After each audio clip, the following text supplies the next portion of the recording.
விளையாடு ஓய்ந்திருக்கலாகாது. அதுக்கு தான் சூப்பர் சரவணா ஸ்டோர்ஸ்ல சம்மருக்கு ஆடைகள் வாங்கும் போது outdoor games free. Super Saravana stores summer கோடையை கொண்டாடலாம். சட்டமன்ற தேர்தலும் பாராளுமன்ற தேர்தலும் வந்துருச்சுன்னா அரசியல் கட்சிகள் வேட்பாளர்களை எவ்வாறு தேர்ந்தெடுக்கின்றனர் என்ற விவாதம் தொடங்கி அவர்கள் வெற்றி பெற்ற பிறகு துறைகள் ஒதுக்கப்பட்டதும் அந்த துறைகள்ல வருமான வாய்ப்புகள் என்ன என்பது வரை பல விஷயங்கள் பேசப்படுது. ஆனா தேர்ந்தெடுக்கப்பட்ட எம்எல்ஏக்களின் அதிகாரப்பூர்வ சம்பளம் குறித்து பெரிதா பேசப்படுவது கிடையாது. அது என்ன என்பதை பற்றி எம் தொலைக்காட்சி வழங்கும் சிறப்பு செய்தியில விரிவாக பார்க்கலாம். சம்பளம் மட்டும்தானா அவர்களுக்கு வருமானம் என்ற கேள்வியும் பொதுமக்களிடம் எழுவது இயல்புதான். ஊழல், லஞ்சம் போன்ற குற்றச்சாட்டுகள் குறித்து பலர் பேசிக்கொண்டே இருந்துட்டு தான் இருக்காங்க. இருந்தாலும் வரி செலுத்தும் குடிமக்களாக நமது பணத்திலிருந்து அவர்களுக்கு வழங்கப்படும் சம்பளம் மட்டும் இல்லாம ஓய்வூதியம் பற்றி தெரிந்து கொள்வது நம்மளுடைய உரிமைதான். இந்தியாவை பொறுத்தவரை அனைத்து மாநிலங்களிலும் எம்எல்ஏக்கள் ஒரே மாதிரியான ஊதியம் பெறுவது கிடையாது. அந்தந்த மாநிலங்களின் பொருளாதார நிலை, வளர்ச்சி அளவு, அரசின் வருவாய் திறன், எம்எல்ஏக்களின் எண்ணிக்கை போன்ற பல காரணங்களின் அடிப்படையில அவர்களின் சம்பளம் மாநிலத்திற்கு மாநிலம் மாறுபட்டுட்டே தான் இருக்கும். உதாரணமா சொல்ல போனா மகாராஷ்டிரா மாநிலத்துல ஒரு எம்எல்ஏக்கு சுமார் 1.82 லட்சம் அளவில் அடிப்படை சம்பளம் பெறுறாங்க. ஆனா பஞ்சாப் மாநிலத்துல ஒரு எம்எல்ஏவின் அடிப்படை சம்பளம் வெறும் 25,000 மட்டுமே.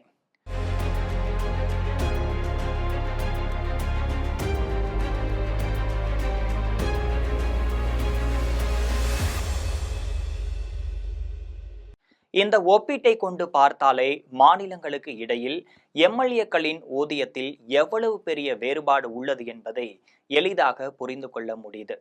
குஜராத்ல ஒரு எம்எல்ஏக்கு சுமார் 78,800 ரூபாய் அளவுல அடிப்படை சம்பளம் வழங்கப்பட்டு வருது. அதே சமயம் பஞ்சாப் மட்டும் இல்லாம உத்தரப்பிரதேசத்துல அது 25,000 வழங்கப்பட்டு வருது.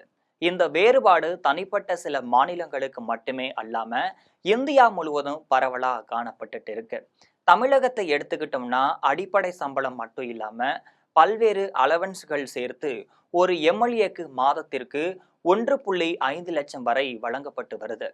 மாநிலங்களுக்கு இடையே மட்டும் இல்லாம ஒரே மாநிலத்திற்குள் கூட எம்எல்ஏக்களின் சம்பளத்துல வேறுபாடு காணப்படும். முதலமைச்சர், சபாநாயகர், துணை சபாநாயகர், அமைச்சர்கள், எதிர்க்கட்சி தலைவர் போன்ற கூடுதல் பொறுப்புகளை வகிக்கும் உறுப்பினர்களுக்கு சாதாரண எம்எல்ஏக்களை விட அதிக ஊதியம் வழங்கப்படும். அதாவது அவர்கள் வகிக்கும் பதவி மட்டும் இல்லாம பொறுப்பின் அடிப்படையில் சம்பளம் மாறுபடும். உதாரணமா சொல்ல போனா டெல்லியில எம்எல்ஏக்களின் சம்பளம் அவர்கள் வகிக்கும் பதவிக்கேற்ப 72,000 முதல் 1.7 லட்சம் வரை மாறுபடுது. இவை அனைத்தும் அடிப்படை ஊதியத்தை குறிப்பதாகும்.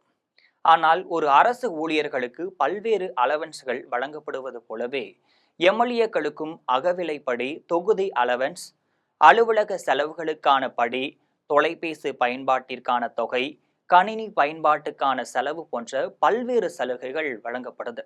இதற்கு மேலாக அவர்கள் கலந்து கொள்ளும் கூட்டங்கள் மட்டும் இல்லாம அதிகாரப்பூர்வ பணிகளுக்காக தினப்படி என்று தனித்தனியா வழங்கப்படுது. உதாரணமா சொல்ல போனா மகாராஷ்டிர மாநிலத்தில் அடிப்படை ஊதியம் ரூபாய் 1,82,000. அது தவிர்த்து அகவிலைப்படி ரூபாய் 51,000, தினப்படி நாளொன்றுக்கு ரூபாய் 2,000, தொலைபேசிக்கென ரூபாய் 8,000 என மற்ற சலுகைகள் எல்லாம் சேர்த்து கிட்டத்தட்ட ரூபாய் 2.5 லட்சத்தை தொடுகிறது. எல்லா மாநிலங்களிலும் இதுதான் நிலைமையா இருந்துட்டு இருக்கு. சரி, இப்போது விஜய் முதல்வராக இருக்காரு. அவர் மாதம் மாதம் வாங்க போகிற சம்பளம் என்ன தெரியுமா? தாவேகா கட்சியை துவங்கியதுக்கு அப்புறமா பல்வேறு மேடைகள்ல விஜய் பேசும்போது திரைத்துறையில் உச்சத்தில் இருக்கும்போது அதை விட்டு மக்களுக்காக அரசியலுக்கு வந்திருப்பதா பேசி வந்தாரு. அவர் முதல்வராக பதவியேற்க உள்ள நிலையில அவருக்கு கிடைக்க போகும் ஊதியம், பிற சலுகைகள் குறித்து கேள்விகள் எழுந்திருக்கு. விஜய் ஏற்கனவே தனது கடைசி படம் ஜனநாயகன் என்று அறிவிச்சிருந்தாரு. இந்த கூற்று உண்மையாக இருக்கும் நிலையில இனி சினிமா மூலமா அவருக்கு வருவாய் இருக்காது. இதைதான் அவர் பல்வேறு மேடை நிகழ்ச்சிகளிலும் கட்சி நிகழ்ச்சிகளிலும் பல முறை பேசியிருக்காரு. தொழிலின் உச்சத்தை விட்டுவிட்டு வருகிறேன், வசதியான வாழ்க்கையை உதறிவிட்டு உங்களுக்காக வந்திருக்கிறேன்னு பரப்புரை நிகழ்ச்சியில விஜய் அவர்கள் பேசியிருந்தார்.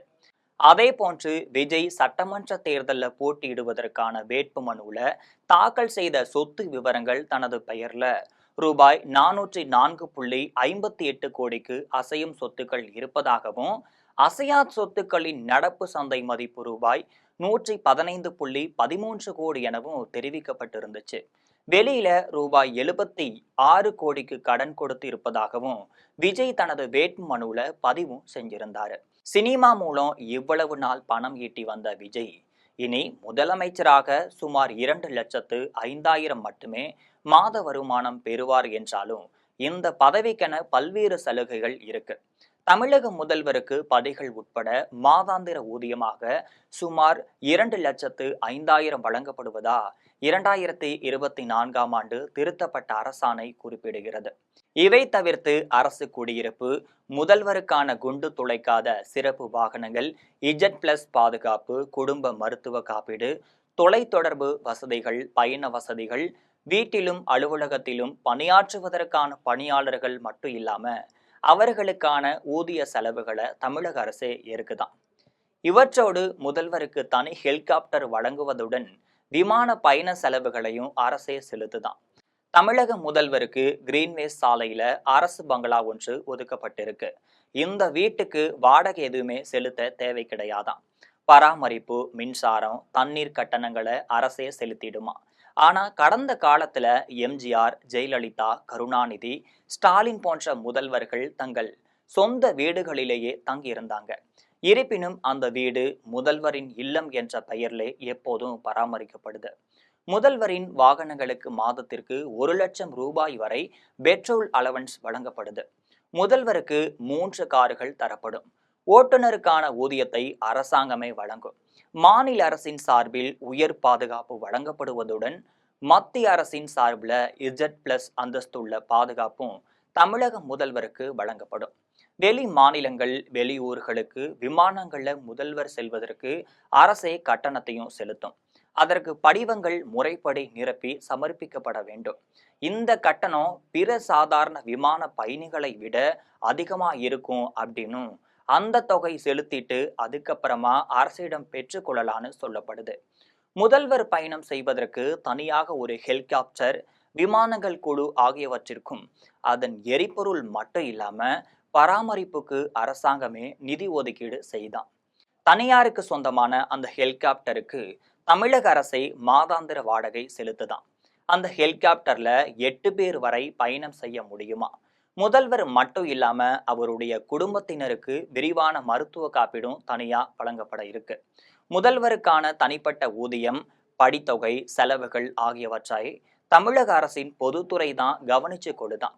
பாதுகாப்புக்கு மாநில காவல்துறையினரும் அணிவகுப்பு வாகனத்தில் தனித்தனியாக பாதுகாப்பு படையினரும் காவல்துறையால நியமிக்கப்படுவாங்க. தகவல் தொடர்பு வசதிகளுக்கான படி, தொகுப்பு படி, பயணப்படி போன்ற பல்வேறு இதர சலுகைகளும் பொதுத்துறையால முதல்வருக்கு வழங்கப்படுதான். நடிகர் விஜய் ஒரு திரைப்படத்தில் நடிக்க 250 கோடி வரை சம்பளம் பெறுவதா சொல்லப்படுது. அவர் வருடத்திற்கு 2 படங்கள்ல நடிச்சாலே மொத்தம் 500 கோடி வருமானம் ஈட்ட முடியும். ஆனா அவர் முதலமைச்சராக பொறுப்பேற்றால் அவருக்கு கிடைக்கக்கூடிய மாதாந்திர சம்பளம் 2,05,000 மட்டும்தான். இதனை ஆண்டிற்கு கணக்கிட்டால் மொத்தம் 24,60,000 மட்டுமே கிடைக்கும்.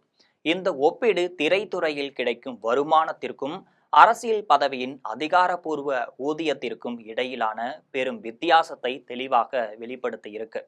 இது போன்ற நிறைய அரசியல் செய்திகளை தினந்தோறும் தெரிந்து கொள்ள ஜெம் தொலைக்காட்சியுடன் எப்பொழுதும் இணைப்பில் இருங்கள்.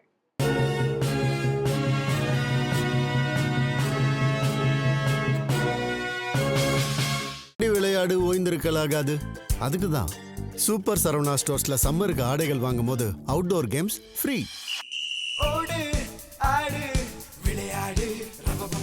சூப்பர் சரவணா ஸ்டோர்ஸ் சம்மர் கோடையை கொண்டாடலாம்.